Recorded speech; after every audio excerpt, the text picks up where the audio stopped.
tano. Kwa mfano, kwenye mwaka wa kwanza alitoa bilioni 5.7. Kwa hivyo kwenye bilioni 5.7 kwenye mwaka wake wa kwanza, mwaka wake wa pili itaongezeka kwa 10%.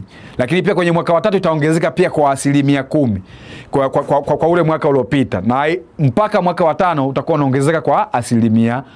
Namna gani ambavyo Jerut amejicommit na kutoa kiasi cha shilingi bilioni 38 ndani ya miaka mitano hiyo ambayo wamekubaliana kimkataba na Simba Sports Club. Lakini Jerut kutokana na utashi wake, mapenzi yake na klabu ya Simba, kuna vitu ambavyo anavifanya nje ya mkataba. Mfano, kuhusiana na mchezaji ambaye atamnunua kila msimu, mchezaji ambaye ni kipenzi cha mashabiki. Hilo ni jambo ambalo halipo kabisa kwenye mkataba wake, lakini yeye anafanya kwa sababu ya kujicommit, ya kutengeneza mazingira, pia akafanya biashara, kwa maana ya kwamba watu wakavaa jezi ya mchezaji ambao wao wanamuhitaji. Yeye ametazama kwenye biashara zaidi, kuhakikisha kwamba pia na yeye mwenyewe anafanya biashara. Lakini pia Jerut kwenye msimu wake wa kwanza, mwaka wake wa kwanza, amewanunulia wachezaji wa klabu ya Simba zaidi ya 5 wa kigeni, magari. Hizo ni fedha ambazo hazipo kimkataba, lakini amefanya yeye kwa mapenzi, lakini pia amefanya hivyo kuhakikisha anaongeza motivation, anaongeza morali, kuhakikisha kwamba timu inafanya vizuri. Lakini yeye kwa sababu ni mfanyabiashara, anauza jezi, basi biashara ifanyike na biashara itokee. Lakini yeye kwa matashi yake na kwa ushabiki wake na kwa mapenzi yake na klabu ya Simba, ndio maana amesema kwamba kila msimu atanunua mchezaji kipenzi cha mashabiki. Msimu wake wa kwanza amefanya kwenye dirisha dogo, amekuja Ino Loemba. Fedha anatoa, mfano kama msimu uliopita hadaiwi chochote, na msimu huu unajua pia hawezi kudaiwa chochote kwa sababu amejicommit na biashara, lakini pia amejicommit kuisaidia klabu ya Simba.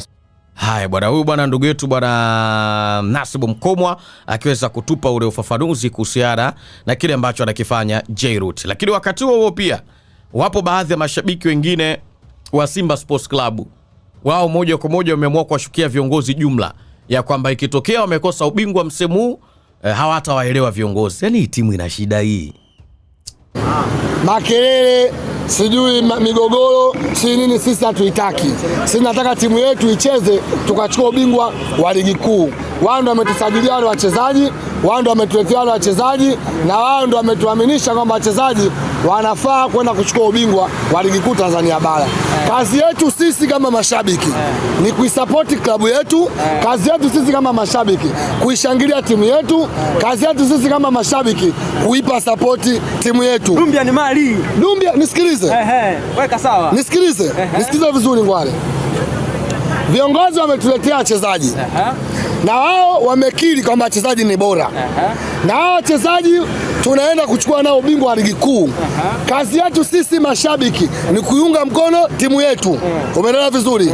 Wao wachezaji wabovu, wao wazuri, ni wa kwetu sisi, na tunaamini tutaenda kuchukua ubingwa wa ligi kuu. Kazi yetu mashabiki ni kuisupport timu. Ila na watahadharisha viongozi wa Simba Sports Club. Migogoro,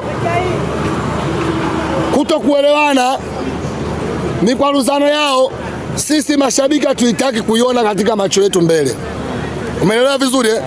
Kwa sababu mpasuko wa timu unaletwa na ugomvi wa viongozi.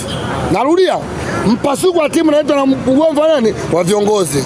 Wao ndio wameamua kuleta migogoro hadharani, mpaka leo hii kuna mpasuko ndani ya klabu. Usia wangu mimi au maoni yangu mimi kwa viongozi, ligi kuu imeanza, tunahitaji umoja ndani ya klabu, na huu umoja hakuna mtu akutengeneza zaidi ya viongozi.